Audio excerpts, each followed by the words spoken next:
here. This used to be for my grandfather. He was a woodworker and he collected these items.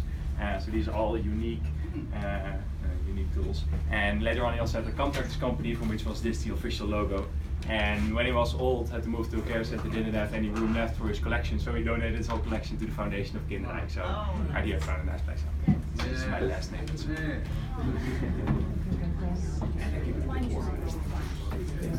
Okay, so first I'd like to tell you a bit more where we are right now. And what you see right here, this is a map of the country we're in, and this is the country of the Netherlands. So it's not Holland, it's the country of the Netherlands. Maybe I need to explain the difference between the two. Just in very short, our country is divided in 12 different provinces. For example, the province right here below, this is the province we call Zeeland. And our province of Zeeland, by the way, also makes the country New Zealand new. That's our province of Zeeland. We're a bit proud of that. And two other provinces along the coastline right here are called South Holland and North Holland. So two provinces of our country of the Netherlands are called Holland. And in these two provinces is where most of the big cities are and also most of the tourist attractions. For example, right now we're in South Holland, Amsterdam is in North Holland. So almost every time someone visits our country of the Netherlands, they go to the one of the two provinces of Holland. And maybe just think it's easier to pronounce it. But if you look at this map, you see this light colored area, basically everything over here. That's almost 40%, it's a little over 40% of our country. That's everything that is below sea level right now. So if we didn't do anything about water management at all, in 2 months, 40% of our country would be flooded, including millions of people living there. So that's why still today it is pretty important to keep up with the water management. And if you zoom a little bit in, this area right here, this is where we are right now. And this polder is called the Alblasserwaard. So this is a map of the polder we are in, and we are now right here in this corner. And with your ship you sailed over this river up here. And after your stop you sail this way. So these are all the rivers surrounding this land. And as I just explained to you, this is a polder, so this lower land, this is everything which is below sea level. And the dikes alongside the rivers prevent that water from floating in. And what you see on this map is that this whole big polder area is divided in separate smaller polder sections or polder areas, dike rings. And those are the areas where people lived, where they made the farmland, built the towns.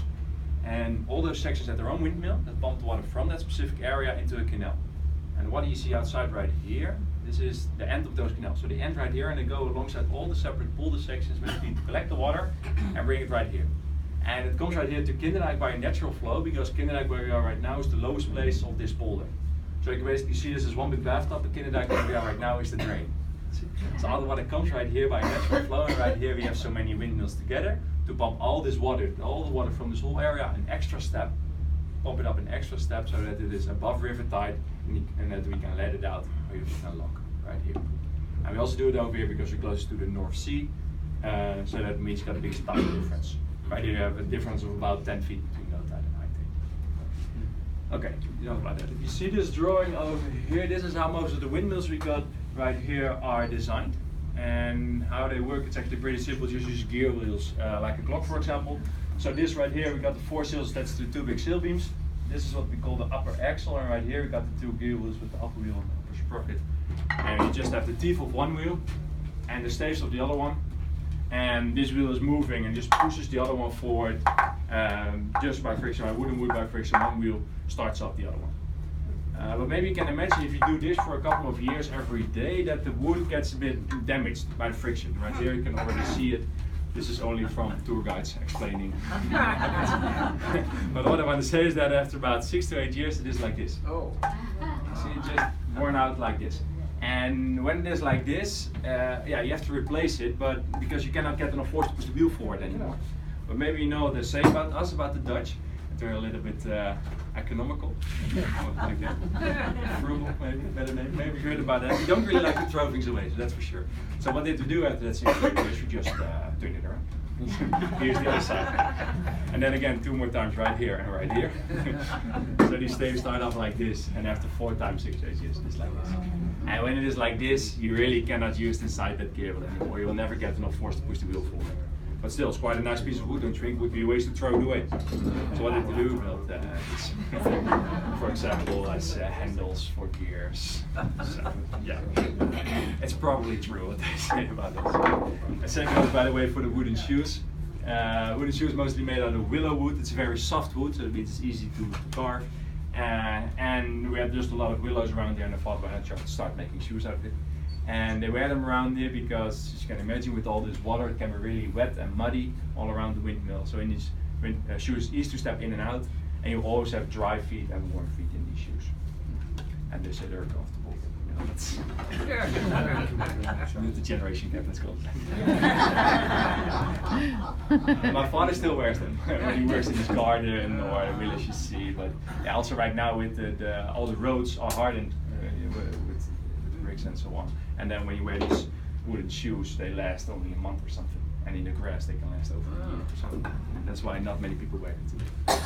Okay, if you go back to this drawing, so from these two gears right here, you see this red thing in the middle.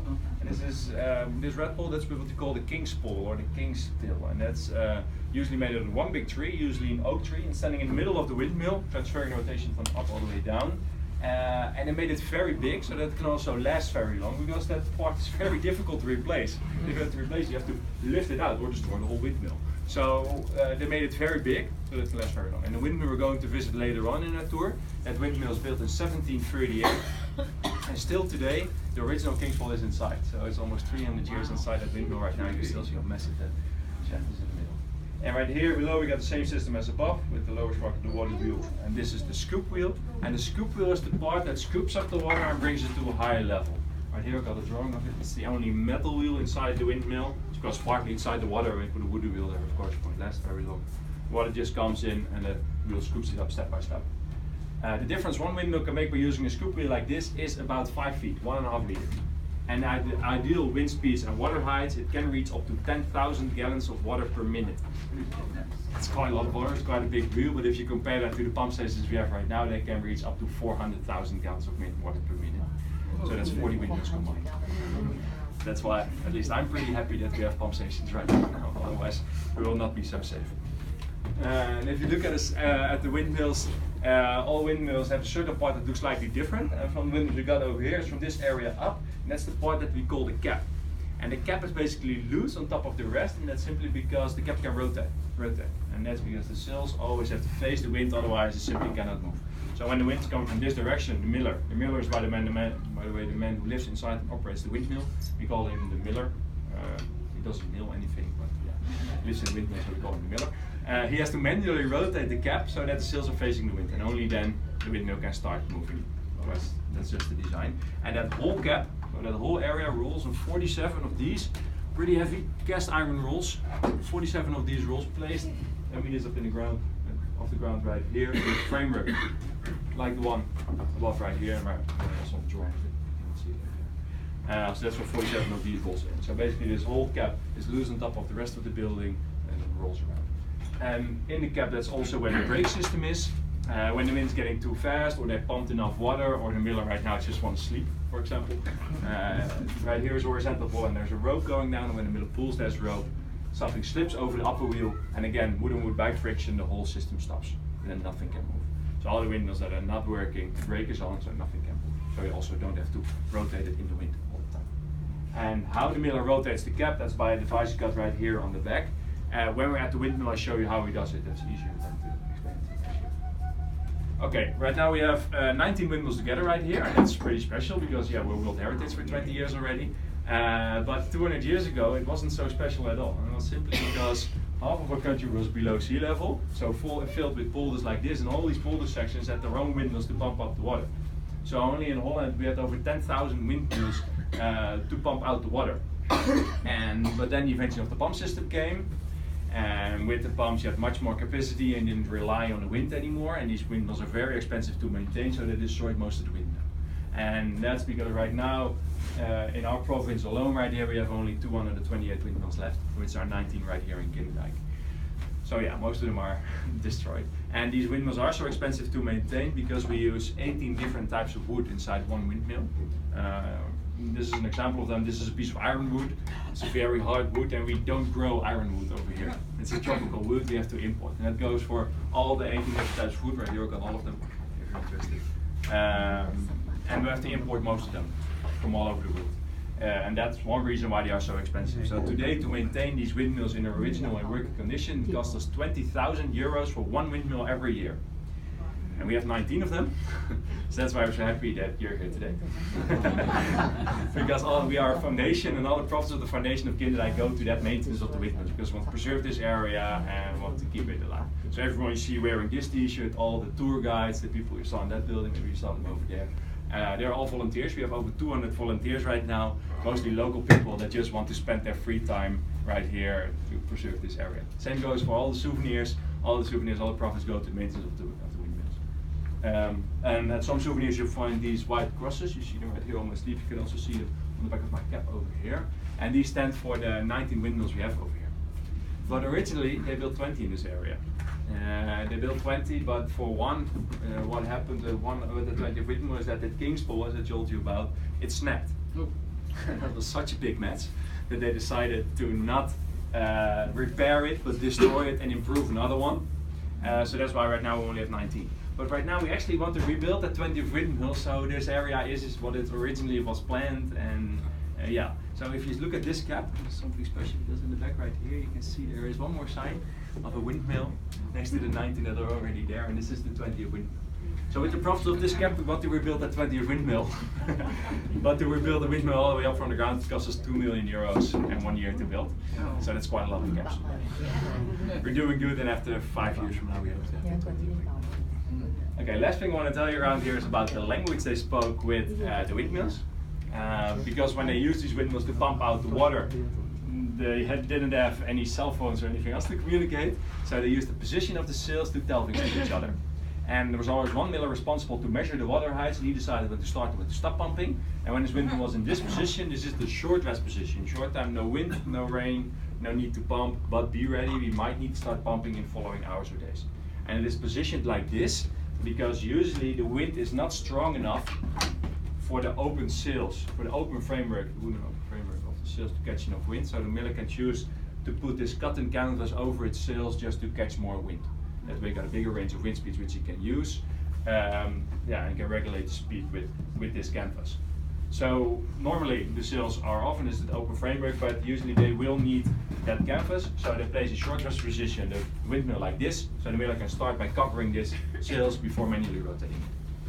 And when the windmill is like this is the long rest position. Long time, no rain, no wind, no need to pump. For example, right now, or in summertime, like not right now, but yesterday, they were somewhere in this position because all the rain that falls evaporates again, so you don't need to pump out the water. Or the mill is at a holiday, that's also possible.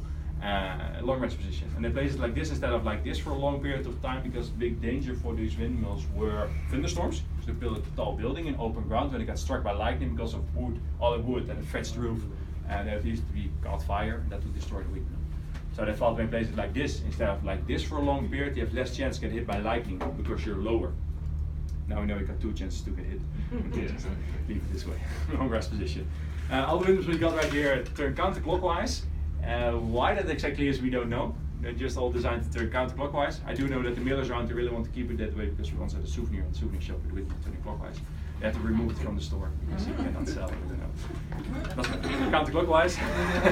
And when the windmill is in this position, it's just in rest position like this. It's just in front of the top. They say the top part, the good part, still has to come. You can see this, it's facing upward. This is the happy position. Somebody's born, there's been a marriage. Millers always saying when you find a windmill like this, you can come over for a drink. There is something to celebrate. And the same way on the other side, when the windmill is like this, the top part, good part already has been, it's facing down. This is the mourning position, somebody died. And when usually it's from the day of death until the funeral that the windmill will be in this position for a friend or a family member. But when the miller dies, his own windmill will be for 1 year and 6 weeks in this position. And it is exactly 400 days. And in the Bible they mention official grief period of 400 days, and that's what they took over right here because this is quite a religious area. So 400 days in this position. But of course I needed that windmill to pump out the water, so someone else moved in and operated the windmill, but then in rest position instead of the short rest like this, they placed it like this for that period of time. Okay, are there any questions so far?